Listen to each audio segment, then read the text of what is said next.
there, this is Trey from Camptown. Welcome to our nature series. Today we're going to talk a little bit about trees. We're going to talk about it all week this week.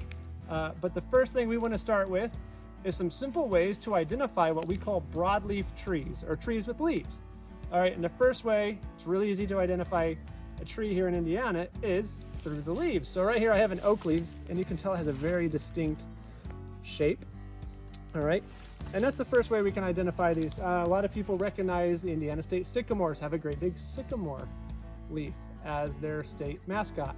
All right, so that's one way we can identify trees, is through their leaves. Another is through the nuts we find around them. So this is a hickory nut that I found on the ground, and it's interesting, this one's been chewed on. All right, so we know that animals use these for foods, but you can find buckeyes around a buckeye tree, walnuts around a walnut tree, acorns around an oak tree. And that usually tells us, oh hey, this tree is probably an acorn from an oak tree. All right, the last way, this is my favorite way to tell trees, is through the bark. So if you look behind us, we can see that this tree looks really shaggy.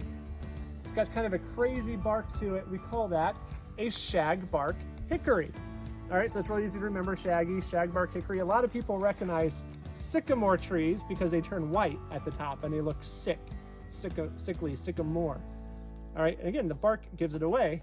We can go look at this tree and we see it's got a very kind of solid, smooth bark. All right, and we know, hey, that's a characteristic of a mulberry tree. All right, a mulberry tree. We can also kind of tell these trees because they get kind of ratty and look kind of dead, like this one does. And we have one more to look at over here. It's this great big wide tree, and you can see how chunky the bark is on it.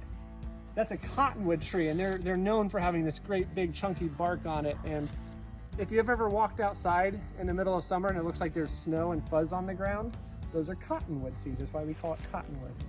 All right, so our activity for today you can find in the link below. All right, it'll take you to a worksheet you can fill out. We'll have one of these each day with each video. This one, we're gonna have you go out and try to identify some trees. Now, if you have a hard time doing this and you don't have any trees in your neighborhood, or you're in an apartment or something like that, that's okay. You can go to your local park, and most of your local parks will have a tree trail. So we like to go to Hamilton County Parks at Cool Creek Park. They have a great tree trail, so I've included that in the link as well. All right, make sure you ask a parent, go somewhere safe, and we'll see you tomorrow.